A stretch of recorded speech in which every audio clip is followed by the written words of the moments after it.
Hello friends, how are you all? I hope you all are doing great.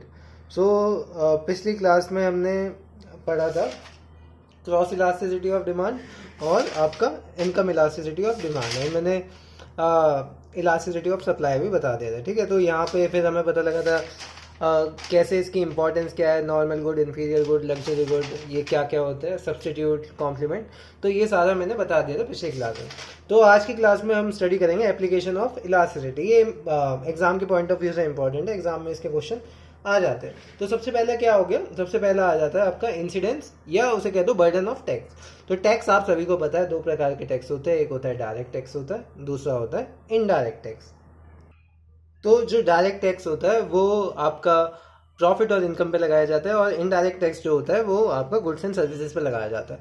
ये direct जो है, ये direct नाम से ही आप पहचान सकते हैं, डायरेक्ट गवर्नमेंट को जा रहा है ये वाला जो टैक्स हो रहा है। और इनडायरेक्ट में एक इंटरमीडियरी बीच में आ रहा है जिसके माध्यम से ट्रांजेक्शन हो रही है। ठीक है, जैसे आप कोई भी सामान खरीदते हैं शॉप से, तो आप उसे पैसे देते हैं, वो फिर आगे जाके जो टैक्स बनता है वो आगे गवर्नमेंट को पे कर देता है। और यहाँ से अगर इनकम टैक्स अगर आप दे रहे हैं तो आप डायरेक्टली ऐसे गवर्नमेंट को पे कर रहे हैं। तो ये डिफरेंस है, मेजर डिफरेंस इन दोनों के बीच में, ये आपने पढ़ा भी होगा।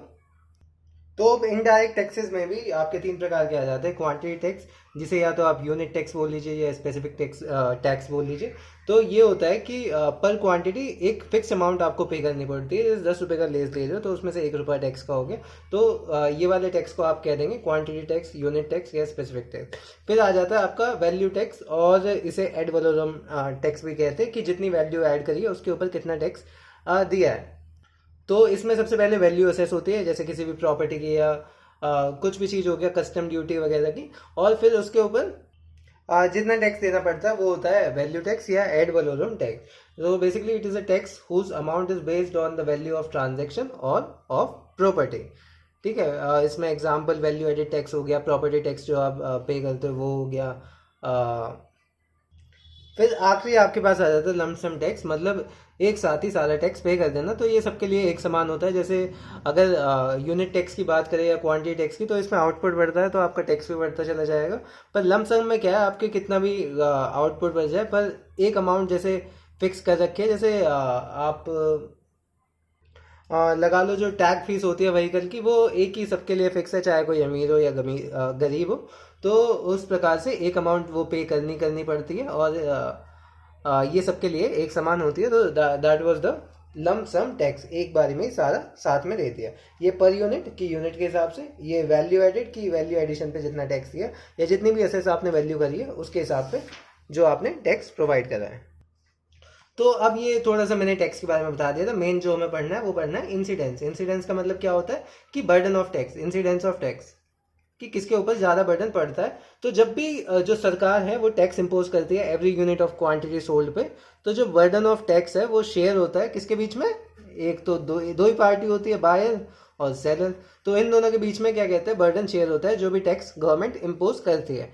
तो टैक्स या तो बायर पे हो सकता है या सेलर पे हो सकता है, पर दोनों केस में ये टैक्स वेज क्रिएट करेगा। और इसका मतलब कुछ नहीं होता, बस ये गैप होता है एक तरीके से, मैं आगे समझाऊंगा इसको।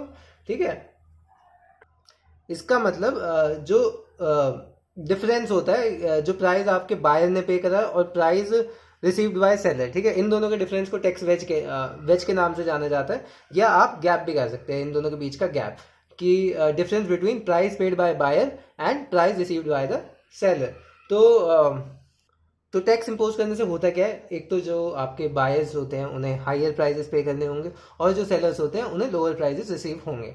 ठीक है, तो ये बेसिक सी बात आपको समझ आ गई होगी। अब हमें जानना है कि ये जो मैग्नीट्यूड ऑफ मतलब जो बर्डन है वो टैक्स का किसके ऊपर ज़्यादा आता है। तो ये किसके ऊपर डिपेंड करेगा?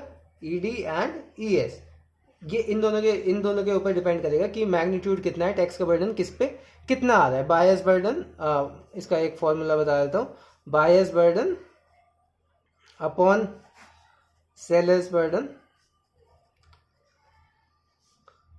Is equal to E S upon E D. ठीक है, ये रेशियो होता है, और इससे आप क्या कहते हैं, काफ़ी कुछ चीज़ें अभी निकाल सकते हैं। तो ये होता है, इससे आपको पता लग जाता है कि किस पे ज़्यादा बर्डन है वैल्यू पुट करने के बाद। तो इससे आप काफ़ी चीज़ें निकाल सकते हैं। तो मैं रिलेशन बता देता हूँ। जैसे पहला रिलेशन ये हो गया, जो बायस का बर्डन है पर यूनिट टैक्स का, वो डायरेक्टली वेरी करता है ईएस के साथ, है ना। ये डायरेक्ट है, ऊपर है, दोनों न्यूमरेटर में है, तो डायरेक्टली वेरी करता है। और इन्वर्सली वेरी करता है आपका ईडी के साथ। इसी हिसाब से सेलर का जो बर्डन है वो इन्वर्सली वेरी करता है ईएस के साथ इलास्टिसिटी ऑफ सप्लाई, और डायरेक्टली वेरी करता है इलास्टिसिटी ऑफ डिमांड में। अब इसमें अगर आप देखें, अगर इलास्टिसिटी ऑफ डिमांड को मैं 0 कर दूं, ठीक है, तो फिर क्या होगा? फिर ये होगा कि जो सारा बर्डन होगा वो आपका बायर पे चला जाएगा। क्योंकि इसका क्या मतलब है कि भाई प्राइस कितना भी हो जाए, बायर को वो चीज़ चाहिए ही चाहिए, इन इलास्टिक है। तो सारा बर्डन फिर अपना बायर पे चला जाएगा। वैसे भी ये आप पुट करके देख लीजिए। अब ऐसे ही अगर ईएस को मैं 0 रख दूं तो क्या होगा? सारा बर्डन सेलर पे चला जाएगा। ईएस अगर इन्फिनिटी हो गया तो full burden of buyer, ED अगर इन्फिनिटी हो गया तो फुल बर्डन ऑन सेलर। तो ये रख के देख लेना, आप आराम से समझ लेना इस चीज़ को। तो अब जो टैक्स होता है वो क्या करता है? जो बायर होते हैं उन्हें प्राइस ज़्यादा पे करना पड़ता है। इसके चक्कर में क्या होता है? कंज्यूमर सरप्लस कम हो जाता है, और उसी हिसाब से सेलर को ड्यू टू टैक्सेस जो प्राइस होता है वो कम हो जाता है, कम मिलता है, मतलब उसे जितना मिलना होता है, और इसके कारण प्रोड्यूसर सरप्लस भी कम हो जाता है। अगर मैं इन दोनों की डेफिनेशन बताऊं तो कंज्यूमर सरप्लस आपका होता है डिफरेंस बिटवीन वैल्यू जो बायर पे करना चाहता है और जो उसने एक्चुअल प्राइस पे करा होता है, ठीक है। इन दोनों के बीच के डिफरेंस को कहते हैं कंज्यूमर सरप्लस। और उसी हिसाब से उसका उल्टा ले लेंगे तो प्रोड्यूसर सरप्लस क्या होता है? Price received by seller and cost to seller का डिफरेंस। तो ये हो जाता है आपका प्रोड्यूसर सरप्लस। इसके बारे में आगे काफ़ी डिटेल में पढ़ेंगे। ये ऐसे ही मैंने बेसिक सी एक डेफिनेशन आपको प्रोवाइड करा दी। तो ये हमारी पहली एप्लीकेशन हो गई इलास्टिसिटी की। टोटल 4 है। तो ये पहली हो गई इंसिडेंस ऑफ टैक्स वाली, ठीक है। नेक्स्ट क्लास में हम पढ़ेंगे can good news for farming be a bad news for farmers. तो ये सेकंड हो जाएगी, और फिर उसके बाद ओपेक वाला पढ़ेंगे। तो एक एक करके बताऊंगा। तो आज की क्लास के लिए इतना ही। नेक्स्ट क्लास में सेकंड एप्लीकेशन पढ़ते हैं इलास्टिसिटी की। तो thank you guys for watching. कोई डाउट है कमेंट सेक्शन में बिल्कुल पूछ लेना, और मिलते हैं नेक्स्ट वीडियो में। Bye bye.